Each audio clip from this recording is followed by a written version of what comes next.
Сәлеметсіздер ме? Бүгінгі тақырып адам ресурстарын басқару және көшбасшылық. Бұл қазіргі ұйымдардың табысты қызмет етуінің негізгі факторлары. Адам ресурстары ол ұйымның негізгі капиталы. Қазіргі ұйымдардың табысты қызмет етуі материалдық немесе қаржылық ресурстарға ғана емес, ең алдымен адам ресурстарының сапасына байланысты. Адам ресурстарын басқару ұйымдағы қызметкерлердің әлеуетін тиімді пайдалану арқылы стратегиялық мақсаттарға жетуге бағытталған басқару жүйесі. Көшбасшылық адамдарды ортақ мақсатқа жетелеу, шабыттандыру және ықпал ету қабілеті. Сондықтан адам ресурстарын басқару мен көшбасшылық өзара тығыз байланысты ұғымдар болып табылады және заманауи ұйымдардың негізгі табыс факторларын құрайды. Адам ресурстарын басқару ұғымы және оның мәніне тоқталатын болсақ, адам ресурстарын басқару бұл ұйымдағы қызметкерлерді іріктеу, дамыту, ынталандыру және тиімді пайдалану процесі.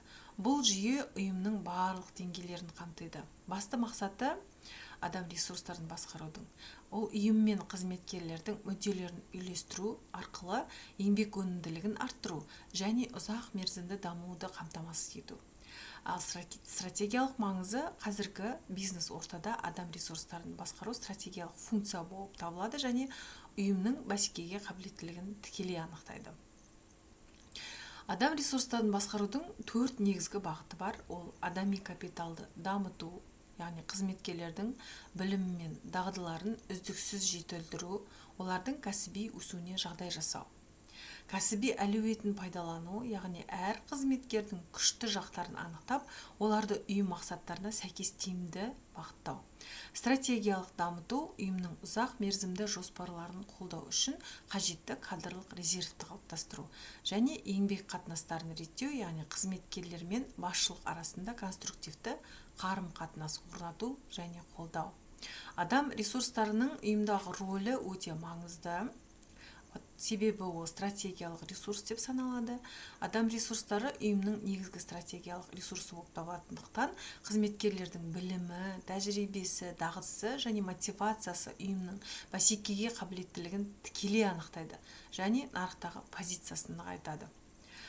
Оның 4 негізгі рөлі бар, яғни мақсаттарды жүзеге асыру. Қызметкерлер ұйымның стратегиялық және операциялық мақсаттарын орындаудың негізгі тетігі.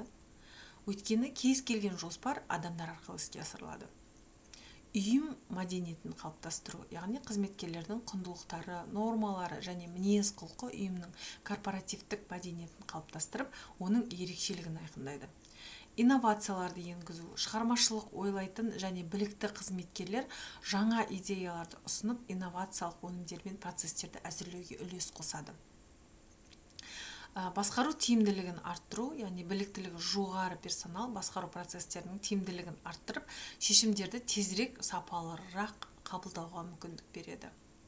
Адам ресурстарын басқарудың негізгі функциялары ол функциялар ұйымдағы кадрлық саясаттың негізін құрайды және өзара тығыз байланысты жүйе ретінде жұмыс жасайды. HR функцияларының жүйесі келесі, яғни персоналды жоспарлау, ұйымның болашақ қажеттіліктерін талдау және кадрлық стратегиясын әзірлеу.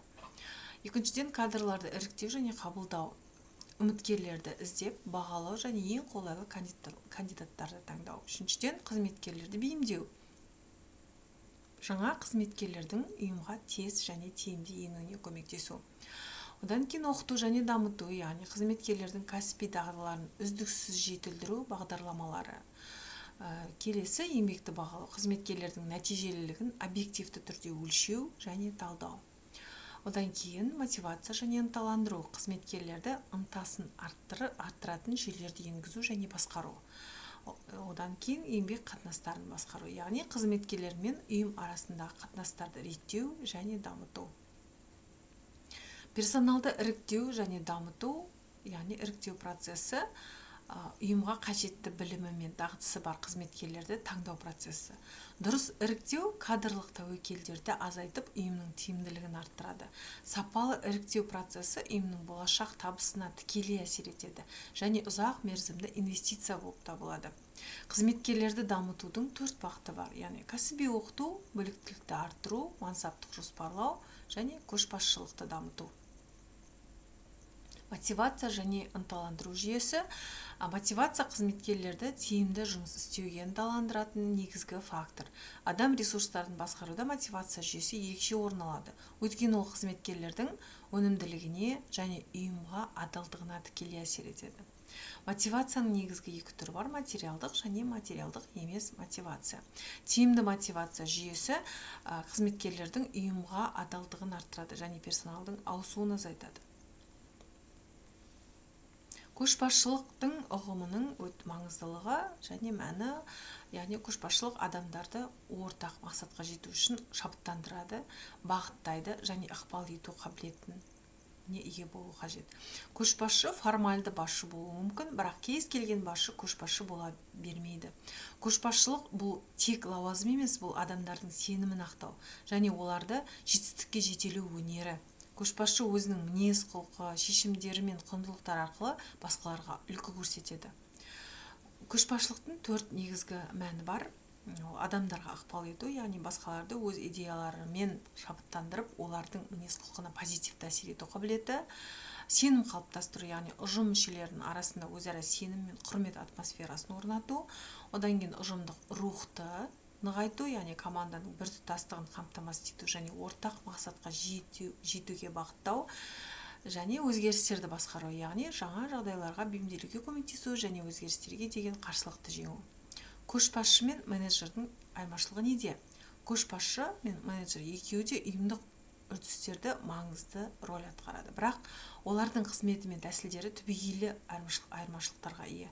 Қазіргі заман көшбасшылық пен менеджменттік дағдылардың үйлесімін талап етеді. Салыстырмалы сипаттамасын қарастыратын болса, менеджер ол жоспарлайды, нақты мерзімдер мен ресурстарды белгілеп, жұмыс жоспарын әзірлейді, ұйымдастырады, яғни процесс мен құрылымдарды құрып, жүйелі жұмыс істеуді қамтамасыз етеді. Бақылайды, яғни орындалуды қадағалап, стандарттар мен ережелердің сақталуын тексереді. Ережелерге сүйенеді, яғни белгіленген қағидалар мен процедураларды қатаң түрде қолданады. Ал көшбасшыға келетін болса, ол шабыттандырады, яғни адамдарды ішкі мотивациясын оятып, олардың ынтасын арттырады. Өзгерістерге жетелейді, яғни жаңа бағыттарды ұсынып, инновацияларды енгізуге жол ашады.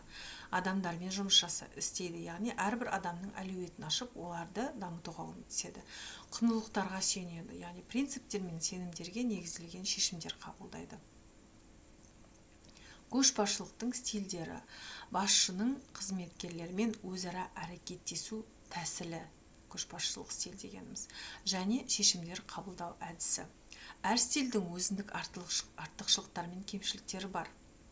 Тиімді көшбасшы жағдайға қарай әртүрлі стильдерді қолдана алады. Негізгі 4 стилі ол авторитарлық стиль, демократиялық стиль, либералдық стиль және жағдайға бейімделген стиль. Авторитарлық стильде басшы барлық шешімдерді өзі қабылдайды және қатаң бақылау жүргізеді. Жедел шешім қажет кризистік жағдайларда тиімді болып саналады. Демократиялық стиль: шешімдер ұжыммен бірлесіп қабылданады, қызметкерлердің пікірі ескеріледі, командалық жұмыс пен инновациялар ынталандырылады.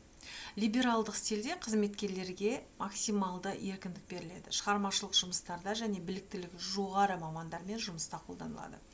Жағдайға бейімделген стильде басшы жағдайға қарай әртүрлі стильдерді қолданады, ең икемді және қазіргі заманғы тәсіл болып табылады.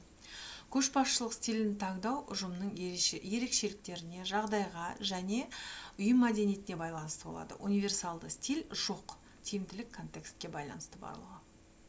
Адам ресурстарын басқаруда көшбасшылықтың рөлі өте маңызды. Көшбасшысыз тиімді адам ресурстарын басқару мүмкін емес, өйткені ол барлық HR процестеріне сапамен мән береді. Көшбасшылық адам ресурстарын басқарудың барлық аспектілерін біріктіретін маңызды элемент болып табылады. көшбасшылықтың HR-ға 4 негізгі әсері. Қызметкерлерді дамытуға ықпал етеді. Көшбасшы әрбір қызметкердің әлеуетін көріп, оларға дамытуға жағдай жасайды және кәсіби өсуіне жол ашады. Мотивацияны күшейтеді, өзінің мысалы арқылы басқаларды шабыттандырып, олардың ішкі ынтасын арттырып, жоғары нәтижелерге жетелейді. Команда тиімділігін арттырады, ұйымның синергиясын қамтамасыз етіп, қызметкерлер арасындағы ынтымақтастықты нығайтады. Ұйым мәдениетін қалыптастырады. Көшбасшы өзінің құндылықтары мен мінез-құлық арқылы ұйымның корпоративтік мәдениетінің негізін қалайды. Қазіргі жағдайда адам ресурстарын басқару мен көшбасшылықтың маңызы өте зор. Қазіргі нарық экономика жағдайында ұйымдардың табысы технология мен капиталдан гөрі адами капиталға көбірек тәуелді болып келеді. Жаһандану, цифрландыру және жылдам өзгерістер адам ресурстарын басқару мен көшбасшылықтың рөлін одан әрі арттырды. Назарларыңызға рахмет.